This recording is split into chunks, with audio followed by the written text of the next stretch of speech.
So, welcome to the next edition of the Rare Business Podcast. With me today, I have Fred Shilmover, who is the founder and CEO of InsightSquared. Hi, Fred. How you doing? I'm doing great. Happy to be here. Thank you for having me. You're very welcome. And so, Fred, for the benefit of our listeners and readers, can you tell us a little bit about you and a bit about the work that you do? Yeah, I'd be happy to. So the simplest way to describe, actually, I'll give you two simple ways to describe Insight Squared. One is just, we've got all of the sales reports that you wish your CRM had. We work with sales leaders, heads of sales, sales operations, and sort of another way to describe it is that if you had the best sales operations team in the world with limitless amounts of time, they would build Insight Squared. And the reason is we work with thousands of subject matter experts, and we ask them, what are the questions you need to drive better revenue in your organization? And then we have these economies of scale where we amass all of this knowledge into an app where all of the questions are pre-written and Right. all customizable to whatever the idiosyncrasies are of your business. Okay, perfect.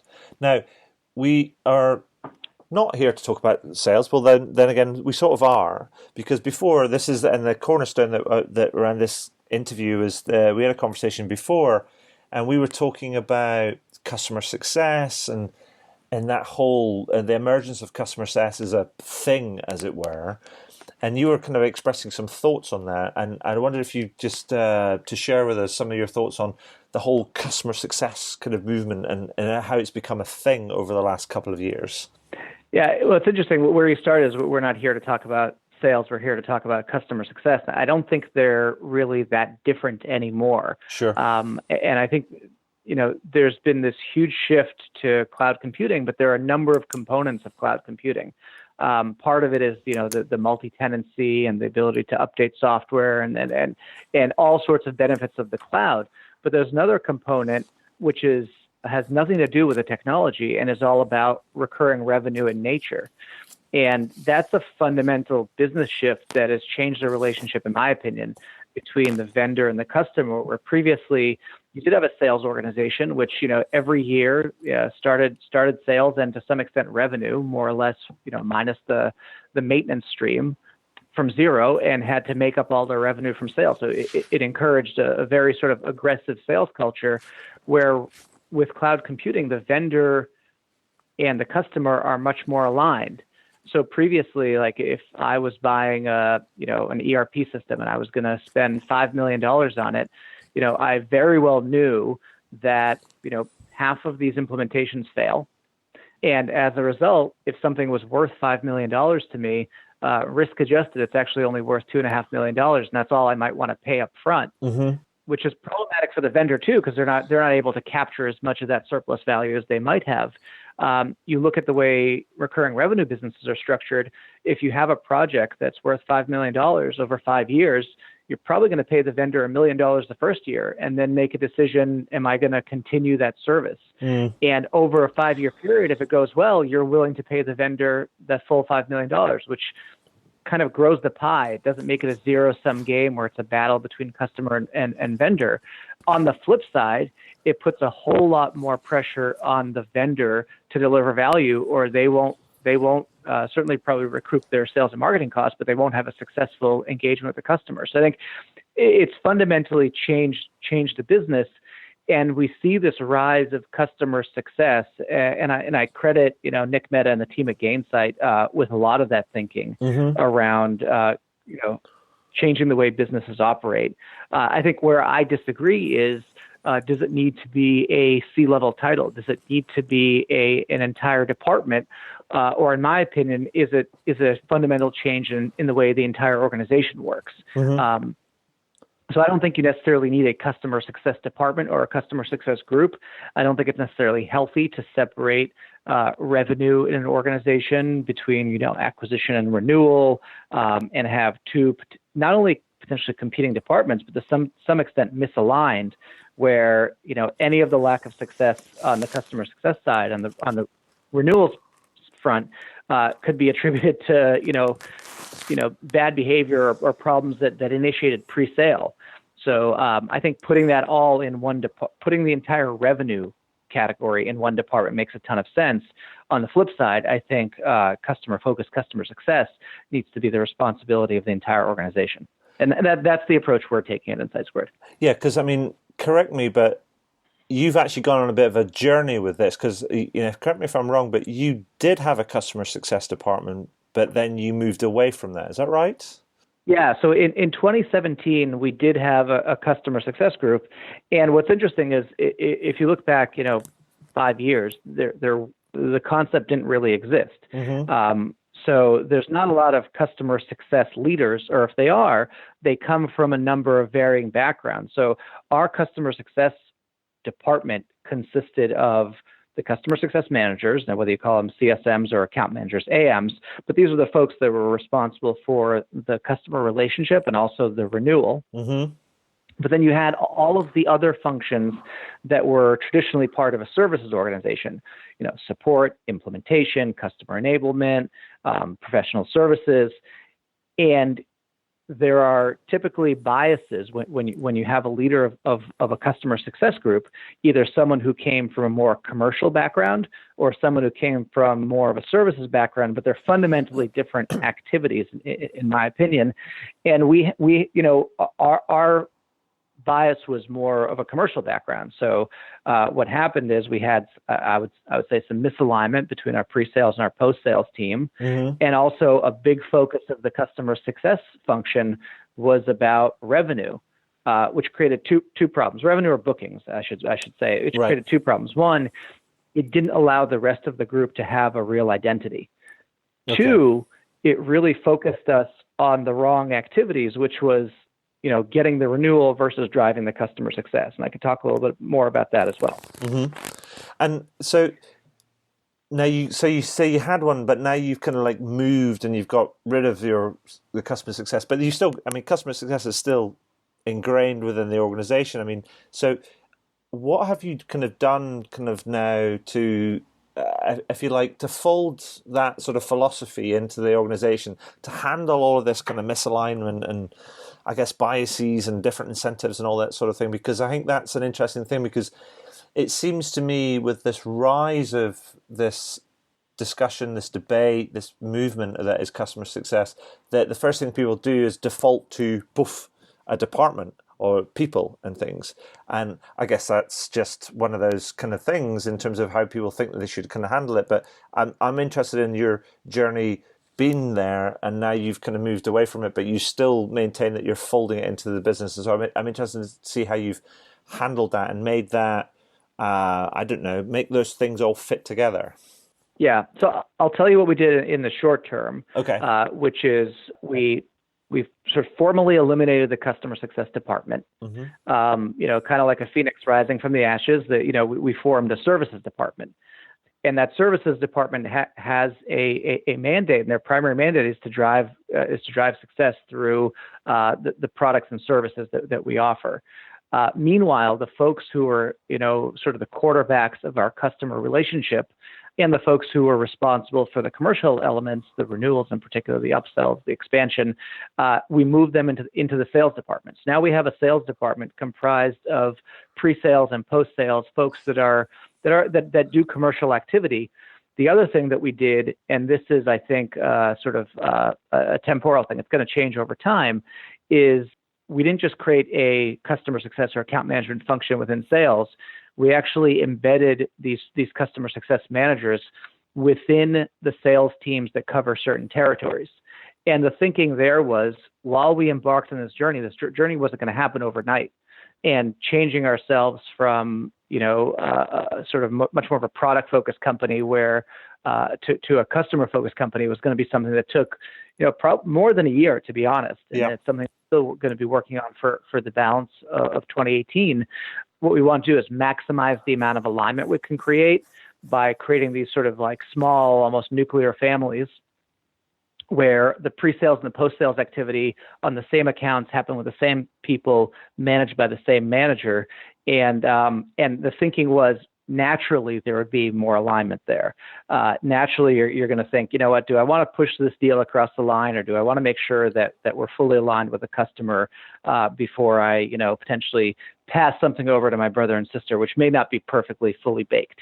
Right. So that was some of the thinking there, and it also allowed for innovation in thinking and process that we could take and bring to the rest of the organization. So we did that initially.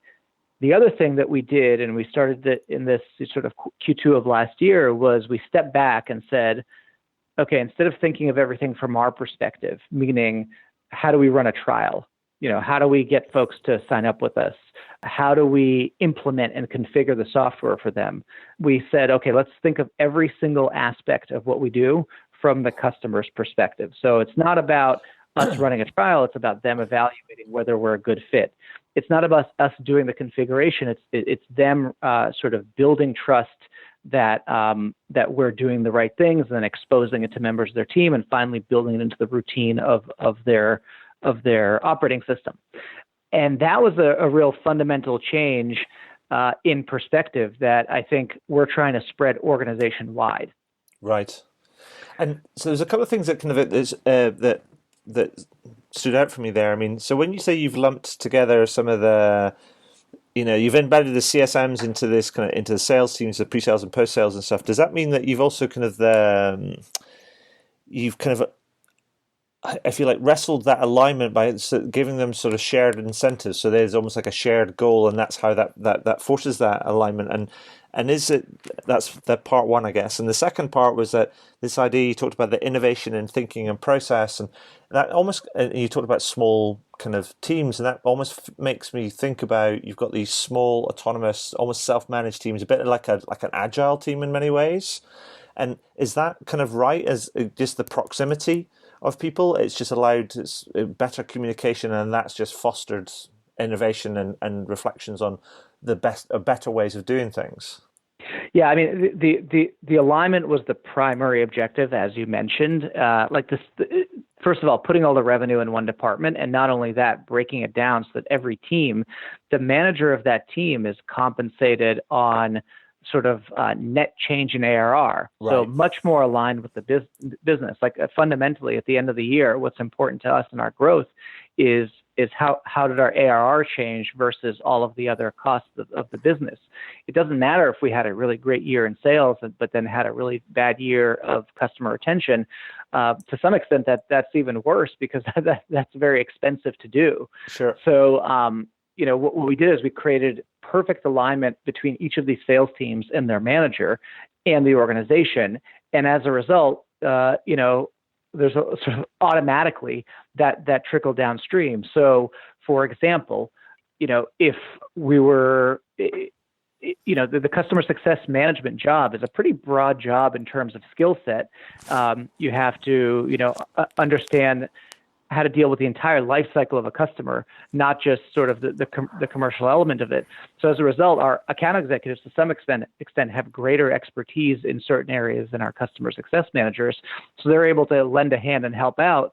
And, it's great when their manager is able to come over them and say, look, I realize it may not be directly in your compensation plan, but you need to help your teammate here, in the spirit of being a good teammate. And that's part of our company values.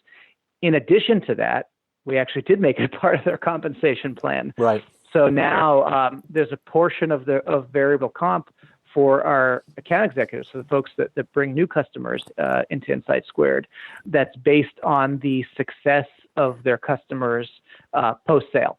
Right. So one of the things that we did last year, we were, over the last few years, to be honest, is we identified leading indicators of customer success. And, we know pretty early on in a customer's life cycle, based on their trajectory, whether or not they're ultimately going to renew, which, if you step back, is pretty intuitive, right? Like it's very hard. You never get a second chance to make a first impression. Sure. As the saying goes. Opinions are formed relatively early in a relationship as to whether or not this is a relationship that drives value.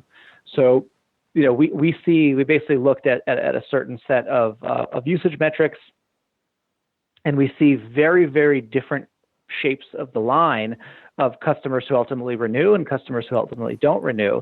And the line takes shape in the first sort of 90 to 120 days. Right. So in that first quarter of, post-sale of interaction, customers form an opinion that's very, very difficult to change down the road. So what we want to do is incentivize our team to have that experience be really positive in the beginning. Because by the time you get to, a quarter before the renewal, the decision's made. You don't have that much control. And to the extent that you could impact the outcome, it's a pretty heavy lift. Mm-hmm. You're essentially, reselling the customer on the value proposition. And that's very difficult to do, especially if you haven't had a good run on it initially. So we tried to put as much of the incentives on having that successful early experience with InsightSquared. It's a very human experience, or a very human lesson rather, and it shows you that the sometimes the old wisdom, it's just hard to shake, and sometimes we should pay attention to it a bit more. Yeah. I mean, like I said, it's incredibly intuitive. And, there's this professor at Harvard Business School. His name is Frank Cespedes. Mm-hmm. Not for some reason, there aren't a lot of sales professors at business school. I think that's something that should change.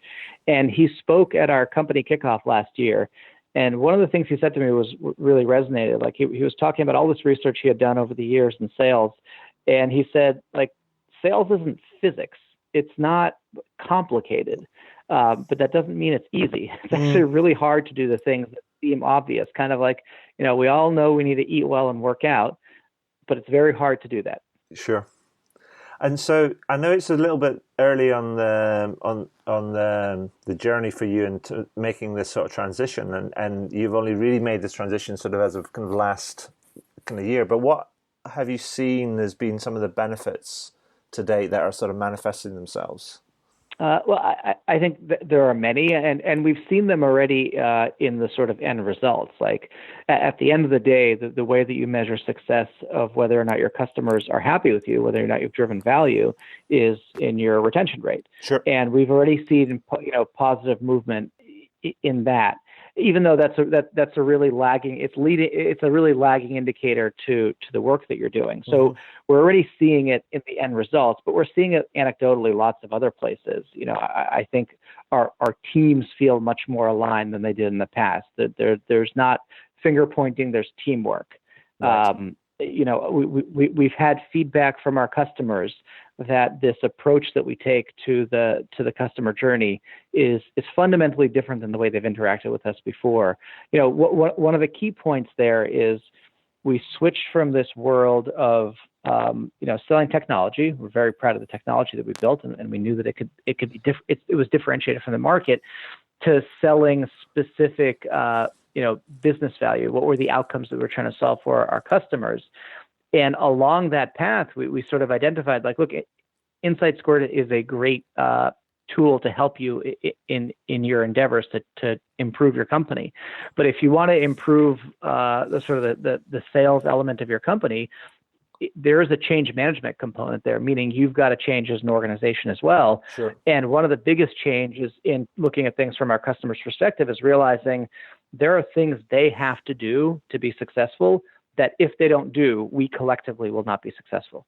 Like, for example, people aren't going to change their behavior if a vendor tells them to change their behavior, or a customer success manager from one of your vendors tells you to change behavior. They're going to do so when the CEO or the VP of sales or a senior leader on the team says, guys, here's what we're trying to do. We're trying to grow sales by X%. We're trying to improve this other metric by Y%.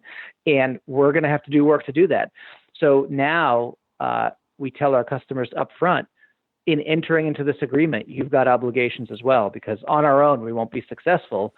We need your help. And an example of that is we need an executive sponsor to be present and involved. Mm-hmm. And quite frankly, we won't move forward in the customer journey and roll this out to the whole organization if we don't have that, because we know we're all collectively wasting our time. And that's been a big shift in the fact that we now hold our customers accountable to that. And the feedback has been, thank you. It's kind of like, I've got I've got a coach, a sort of a personal coach for my training. Yeah. And a lot of what I pay him to do is to keep me accountable to doing the work that we agreed that I want to do anyway. Sure. So the feedback has been incredibly positive on that. So you asked for sort of what are the changes that we're seeing. We're hearing from our customers that it's a different experience they have with us because of this approach. Okay. And so, but given that you've kind of done all of this sort of stuff, I mean, if I was to ask you to reflect on why you think, and in particular software firms, for example, why some of them actually struggle with this thing that is customer success, or putting in place a customer success program, or adopting a customer success philosophy, is that all to do with this kind of this mindset shift, that moving from basic being product centric to being customer centric? I mean, is that the heart of it, do you think? Yeah, I think it's twofold. One, over the last 15 or so years, we've had a real fundamental business model change in software. Right. And it's taken the market a while to catch up to that business. We can't just sort of sell and run. Mm-hmm. And you can't sell shelfware. If you sell shelfware, you will not be a successful vendor because the marketplace has changed. So, and I think that's really good for the market as a whole. So I think the companies and people are catching up. It takes time for people to change. I think that's part of it. And the other part is what you just mentioned, which is, one of the reasons that entrepreneurs and founders go into business is they see a better way of doing something. And there's a lot of pride that comes in developing technology to do things in a better way. And sometimes it leads to that bias of focusing on that innovation on the technology versus really what you need to focus on is the benefit to the customer. Like, there are plenty of markets that there is no real innovation. Right? Like whether it's a commodity market or it's just a highly competitive market, and businesses win on brand, and businesses win on execution, and businesses win on delivering exceptional service. Mm-hmm. So if you take that, the ability to win in a commodity market based on service and execution, and package that together with having a differentiated technology, it's a pretty powerful combination. But it's easy to lean too heavily on that technical differentiation if you have it. Yeah, it reminds me of that. So I had a conversation a wee while ago with a CEO of a wireless, a mobile phone company, a wireless company in the States, and they're quite a niche player. They're called Consumer Cellular, and they provide almost exclusively, I think, phones to, one of their biggest markets is phones to the retired population. And one of the things that they learned, I think, about their customers is that they were moving around quite a lot. They would spend kind of the winters here, the summers there, the springs here, and so on and so forth. And they were just saying that they were finding that the traditional kind of model, not the pay-as-you-go one, which is sort of a different market, but the traditional wireless model which is built around contracts, wasn't really working for some of their customers. So they did a very different thing in that market, where they said, you know what, we're going to have the same plans, i.e. we're going to have a plan where you sign up and it's like $30 a month or $40 a month or whatever it might be for a certain kind of plan, but we're not going to have it tied into a contract. And he said it was wonderfully well received by their customers because they can turn it on and off as and when they need to, or if they're moving around. He says, but the fascinating thing that it did for their business, and I think it's possibly analogous here, is it had this fundamental kind of impact on the way that they conducted their business, because it meant that everybody in that company had to get up every morning when they come to work thinking, we have to earn the right to keep our customers. And I think there's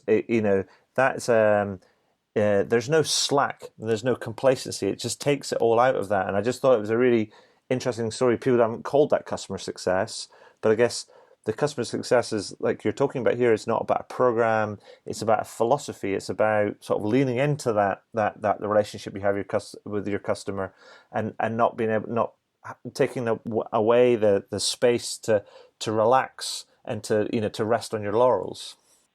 Yeah, I mean, some extent, kind of what you're saying is old is new, and Yeah, some of these ideas are as old as business, and they're as intuitive as business. And I think software technology got a little bit away from that, and I think that this recurring revenue model has sort of put us back in much more alignment with the customer. sure. But even in that decision, like again, in that example, it's a commoditized, highly competitive market, and someone went out and listened to their customer and picked a subset of their customers that the market wasn't serving well, and packaged a solution that made sense for them.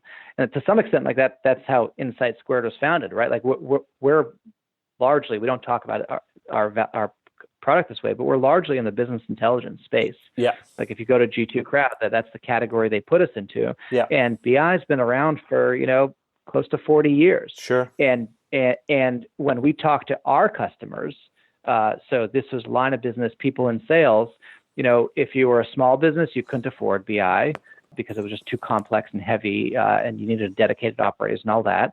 And if you were a large business, you were disillusioned by it in sales because it was run by IT and you were waiting in a queue of people to get your questions answered. It wasn't real time.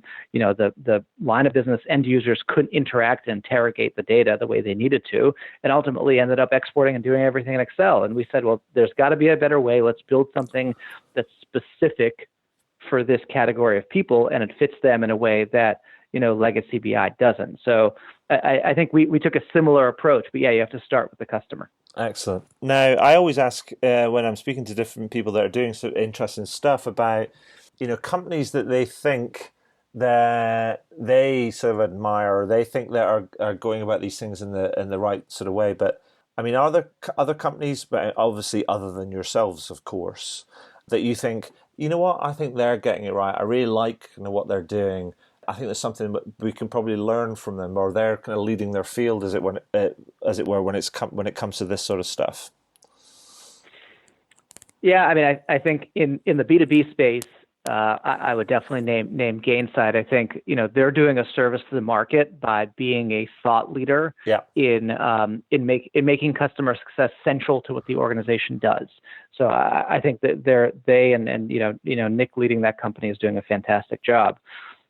In the broader sense, like I only fly JetBlue unless if I can. Right. And that's weird in a market that is generally commoditized. It's generally super price sensitive.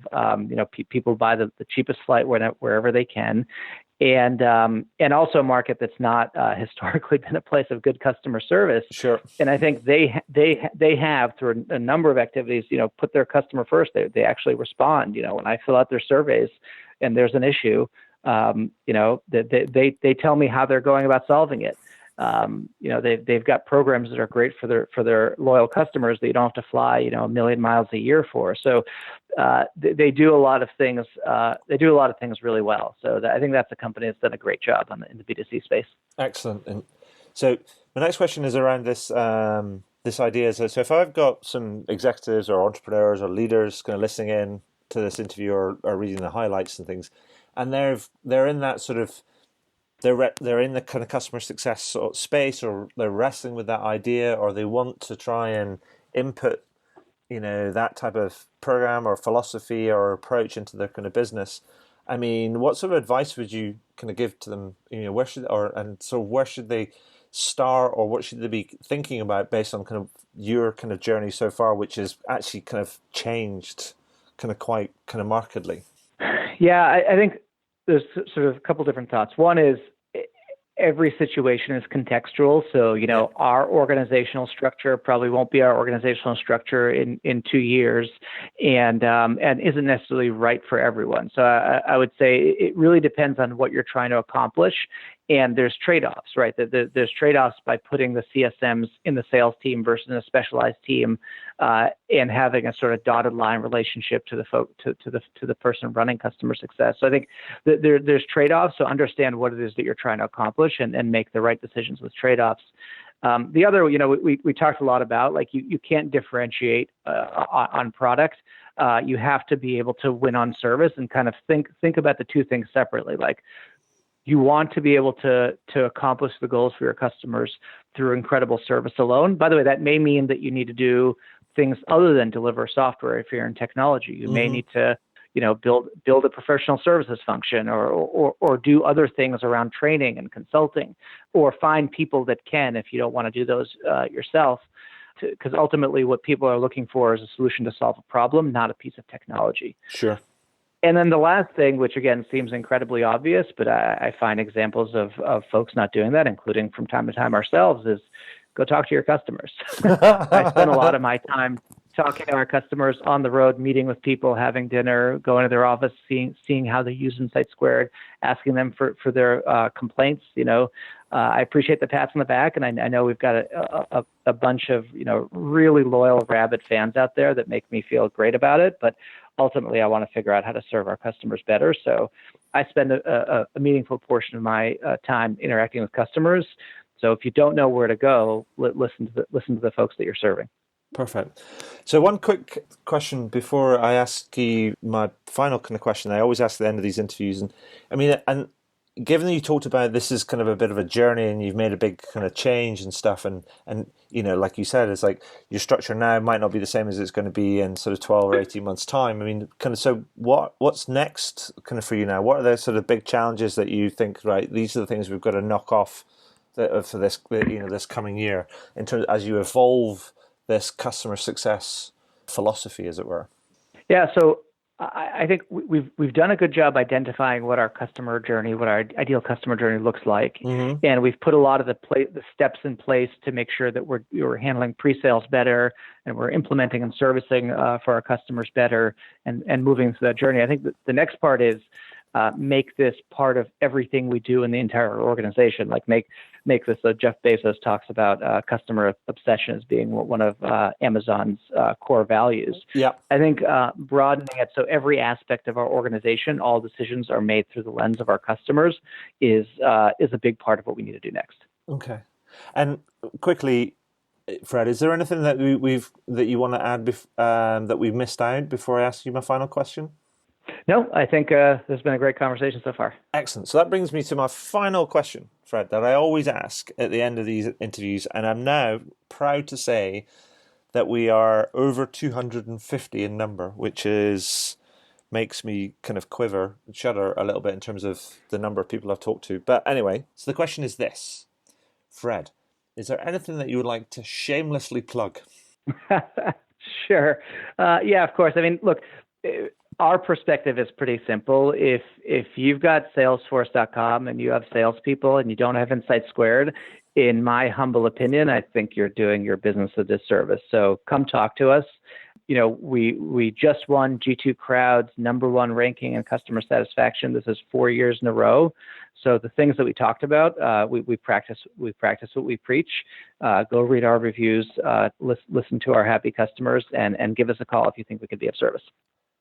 Fred, thank you very much for that. I will make sure I get all that kind of linked up and give you a big kind of shout out when this kind of goes live. But just want to say, congratulations on your success, and thanks for sharing your time and your insight and your experience with us today. That's been great.